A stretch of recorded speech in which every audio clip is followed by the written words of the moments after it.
Thank you, Dr. Silvia Mah, for coming on to the Female VC Lab. So, in one line, can you tell me your name, your title, and the name of your fund? Well, first of all, thank you for having me part of it. I've always been a fan of Miss Barbara, so thank you so much for having me on. I am Dr. Silvia Mah, and I am part of Ad Astra Ventures. Awesome. And what inspired you to become a VC or an investor? What was your impetus for that? Well, it started about 10 years ago. And to say that I'm a VC is kind of like, wow, I've arrived, right? But at the same time, it's really that whole aspect of being an investor and how do you really bring access to capital, your own capital, to an ecosystem. So that's kind of how I started. I am an accidental investor. So I was working in the startup field for a very long time, about 15 years, really commercializing university technologies. And with that, at the University of California, San Diego, with that, I tried to start a couple of companies because somebody always had a great technology, but they needed more of a CEO person, or they needed somebody who could understand that. And since I have my Ph.D. in biochemistry and molecular biology, I kind of understand the science. I can talk the science. And then I went to get my MBA at the Rady School of Management, so I understand that aspect of the business side of it, but also working commercialization for a very long time, trying to make sure that university technologies really do get the legs on the lab that they have created, or the lab research that they're created. So with that, I said, wow, this is great. And then one thing that I was seeing all the time was access to capital. As you know, yes, right, Barbara, is that, yes, that valley of death that everybody talks about, that aspect of access to capital for the early stage, even access to capital when you're in Series A, all of that correct. That's super, super very hard for an entrepreneur to do, and especially for founders of color and women. So that valley of death becomes even longer and deeper for those two. And of course, if you're looking at friends and family rounds, really people of color and women-led businesses sometimes don't even have a friends and family round. Correct. So I said, you know what, this is something I want to really work on and see, how do I build an ecosystem around this? And then kind of it hit. My father passed away, and he left an inheritance that I did not know that we had as a family. So I was given. That's always nice. No, I know. That's it is nice, wonderful. but it's given the lottery. But with my idea of, look, I'm going to work until the day I die. You know me. I'm a workhorse. I want to impact. I want to do good things. I want to be an active member of an ecosystem. So I said, you know what? I'm going to invest in female-led businesses and people of color, period, with that type of inheritance that I received. So that is how I became kind of an investor overnight. And it was more of like, I want to do good. How do I do this? I know that access to capital is important. I'll become an investor. But it's taken me 10 years to really be able to invest in a couple of companies, try different kinds of industries, because I'm industry agnostic as well. And then little by little grow into an angel group, then grow into, wow, there's these two other women who I completely admire in my ecosystem, Vidya Dinamani and Alison Long-Patine, and said, let's create Ad Astra Ventures. And that same sort of thought process went into when I became part of the investment committee for Next Wave Impact Fund, is that, wow, let's put some women around an idea to fund other women-led businesses or impact-led businesses and create this fund. So that's how I became more of an accidental VC, because it was more of being that active person in that ecosystem, making sure that you're connecting investors and entrepreneurs, putting your personal money down, and then saying, wow, the next step is this VC world, right? A little bit too long, and I completely enjoy it. As do I. It's very rewarding. It's very fun to help people move their dream forward. So you talked a little bit about your investment thesis. Can you go a little bit more into that? And what was your motivation? You talked a little bit about that, but what was kind of the impetus of your thesis? The thesis was something that I always thought I need to have this like grand old thesis, right? Of like, I need to do this and I need to do that and I need to invest in this industry or that industry. But really through all the mentors that I had as other investors, my main one was from 37 Angels, Angela Lee. She's one of my early, really great mentors that helped me in my first investment. So these ladies that came alongside me and really allowed me to ask critical questions of, what does it mean to invest? What does it mean to put down money? What is that return that I'm getting?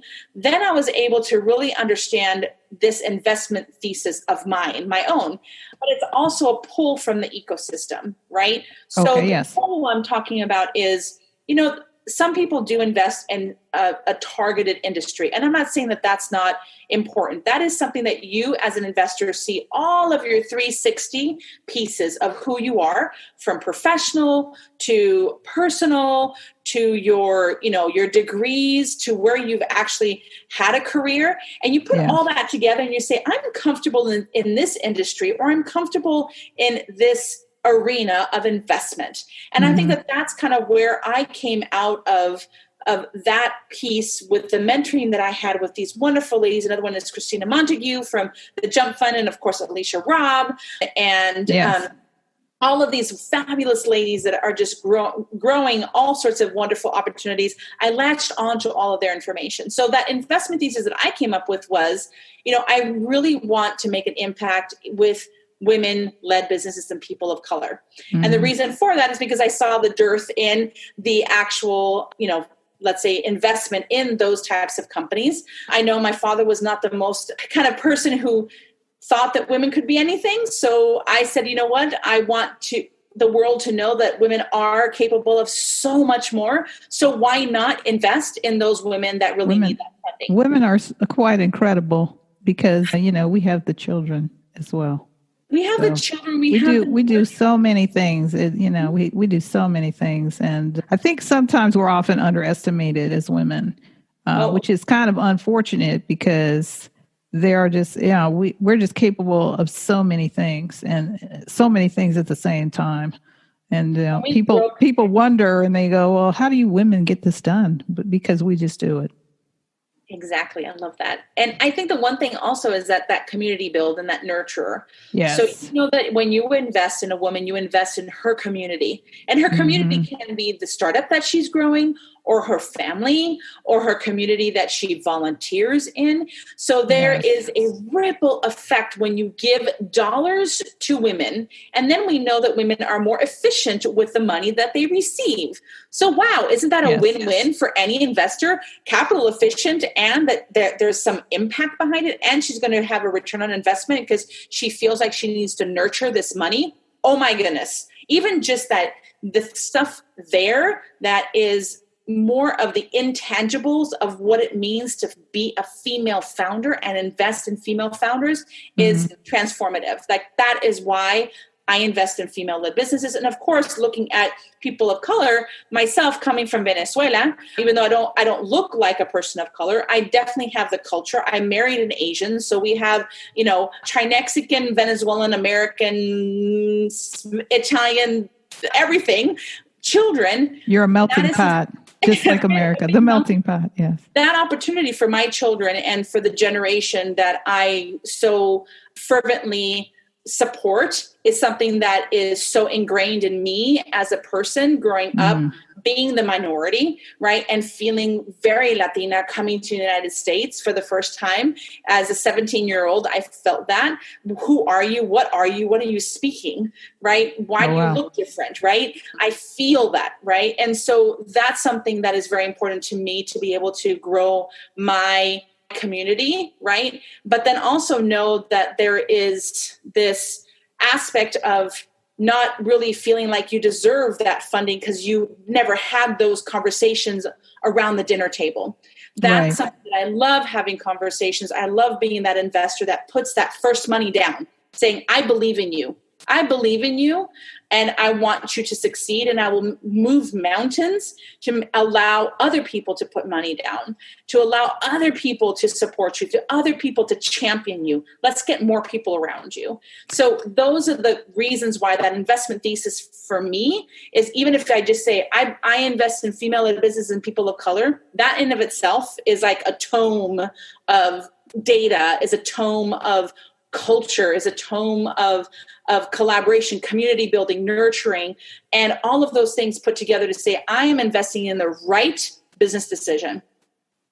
Right? Well, that's excellent. That's right. You're correct. And I like how you brought up about the community building aspect and ecosystem building. I think, like you said, women are naturally a little bit more attuned to that and a little bit more naturally adept at that, at building those communities and getting people on board with them. And they're naturally more collaborative. So building their ecosystems and their communities and like you said, when you put those dollars in, how it has that ripple effect across multiple elements of the society, not just in their personal company.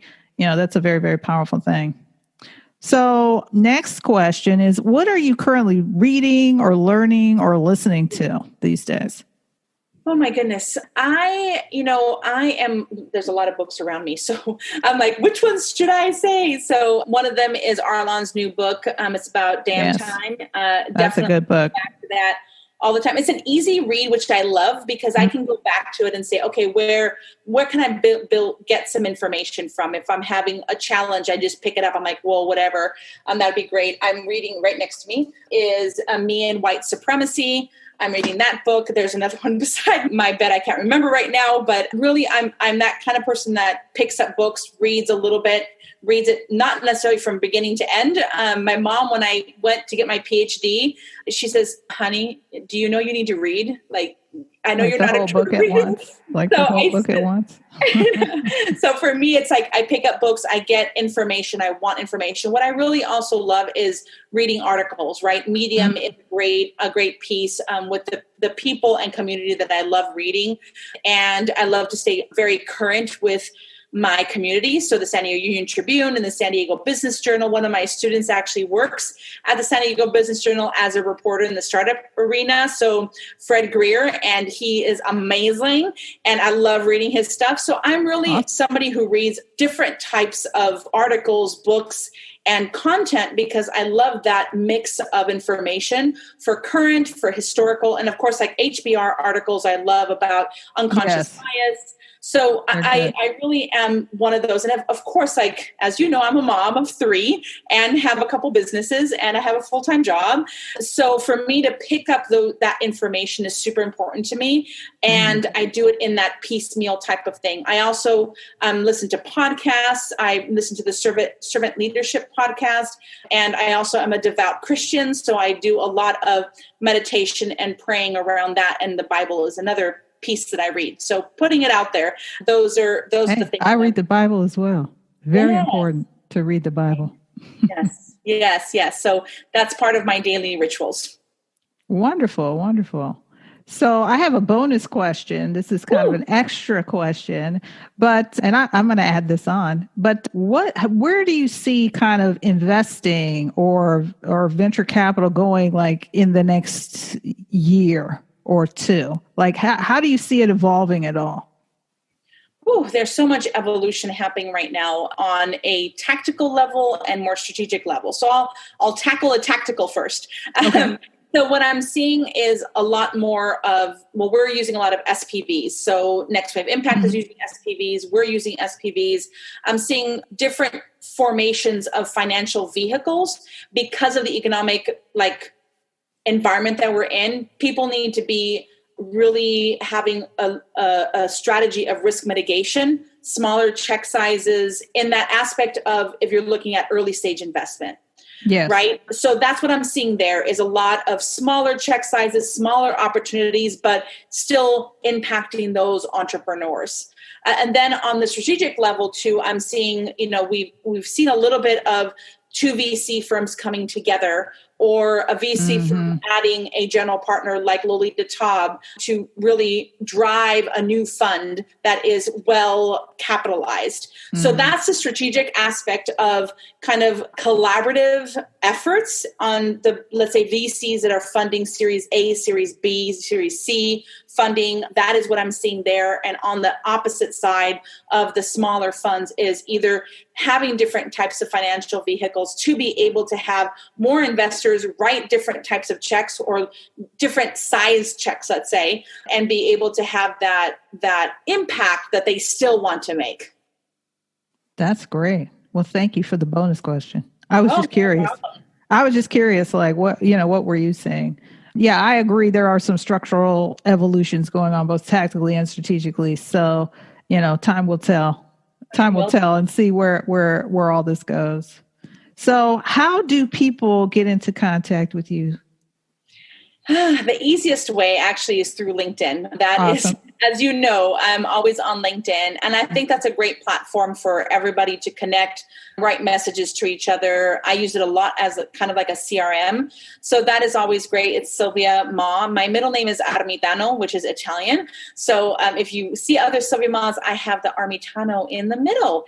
And I also have my website, sheinvest.com, where I have my podcast and other information about my personal investment thesis and my portfolio companies. So that is kind of a place that you can find more information about myself. And again, like I'm, one of the founders of Stella Labs. So that's stellalabs.org. We're doing our Women's Venture Summit on September 18th and 19th, which we do every single year. Awesome. So that's womensventuresummit.org. So those are the kinds of ways to get in contact with me and the team of people who want to advocate for female founders and female funders and investors. So it's a team effort. We're stronger together as we go forwards and really connect the right founders with the right investors. Awesome.